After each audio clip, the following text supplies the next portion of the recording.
Hello everyone. Today we are going to learn 75 new idioms and phrases that are generally asked in competitive exams. You can also use them in your daily conversation to sound advanced speaker. So let's straight away dive in and begin with the first one. Penny wise, pound foolish. Penny wise, pound foolish. Both penny and pound, they are currencies. So this is used to describe a person who tries to save small amounts of money, but when it comes to spending larger amounts, he becomes careless, ends up wasting or losing money. So for example, that you bought a cheap pair of shoes just to save money, but shoes broke after 1 or 2 months, and then you have to buy another pair. So you saved a bit of money initially, but later on you ended up spending more. So this is called being penny wise, pound foolish. Next is walking on eggshells. Walking on eggshells or to walk on eggshells. It means being extremely careful because you do not want to upset somebody or to make the other person angry.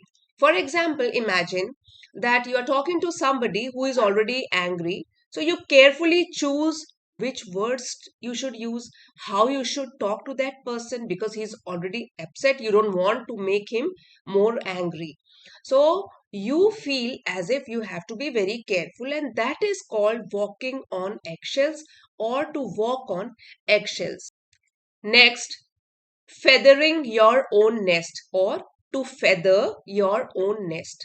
It means that you are using your position or power to get money or benefits that position has to offer for yourself, for selfish gains, selfish benefits, especially in a dishonest way. So the connotation of this idiom is negative. Imagine that somebody has important position in an organization and he uses that position to give himself some monetary benefits, financial benefits. So he is not thinking about organization, he is thinking only about himself. He is being very selfish. That means he is feathering his own nest. Now this one is feather in one's cap. It is totally opposite to the previous one we had studied. It means an achievement that makes someone proud. So you are proud of some great thing that you have done. You have added a more feather in your cap. Imagine that you win an important competition or complete something that was very difficult. So it becomes another achievement that you can be proud of. You can tell that you have added a more feather in your cap. Next, white elephant. A white elephant is something that is really expensive but not really useful. Imagine that you buy expensive machine that you hardly ever use. It is of no use to you. So it has costed you a lot of money, but it gives you hardly any benefit. This is called white elephant. Next is elephant in the room. Elephant in the room.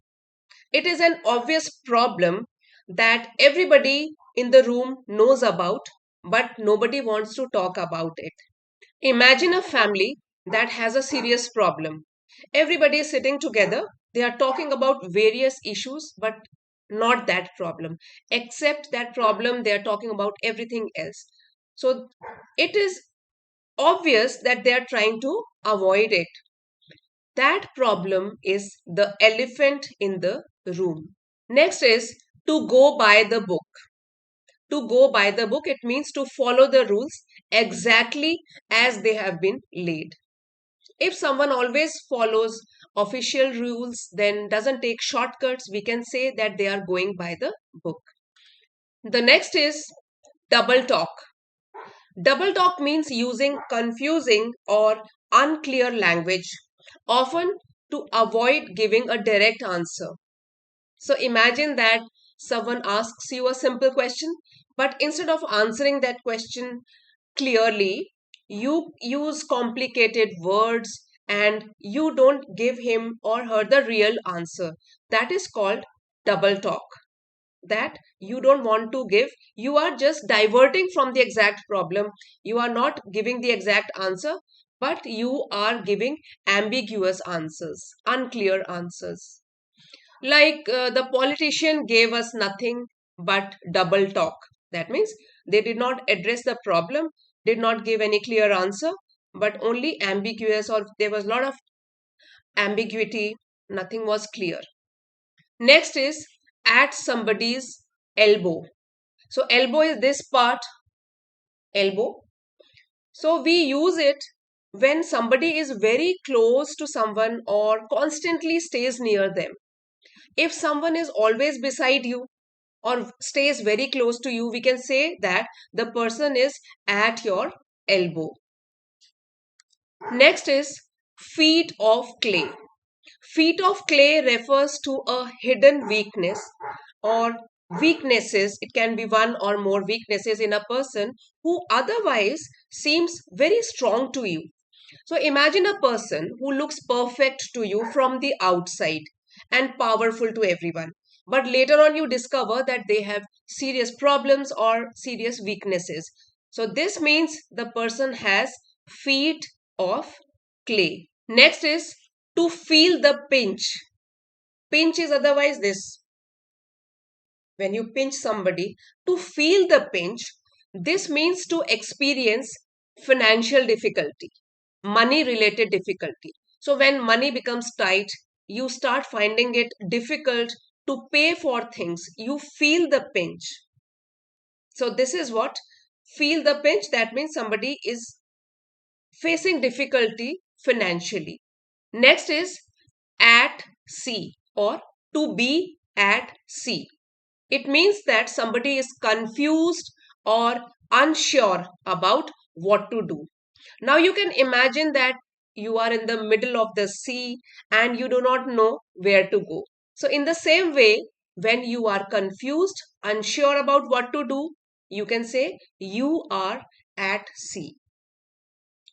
Kettle of fish, kettle of fish. So generally it is used as different kettle of fish. That means completely different situation or completely different matter. Suppose you are discussing one problem and then somebody brings up another problem that is completely different. So you can say that is totally different kettle of fish. You can, like example, teaching children is one thing, teaching adults is a different kettle of fish. So where you deal with different situation or completely different matter. So it is called different kettle of fish. Gift of the gab. Gift of the gab. It means having a natural tendency to speak fluently and confidently. Somebody who can speak fluently, confidently, you can say that person has the gift of gab. He doesn't have to think much about what to speak. Ideas flow continuously in the mind. So some people can talk easily to anyone, always know what to say. They have the gift of the gab. The next idiom is brain drain. Brain drain. It means the loss of skilled and educated people when they leave one country or organization for better opportunities elsewhere, somewhere else. So, for example, if many doctors, engineers, scientists, they leave their country to work abroad for better opportunities, so the country may experience brain drain.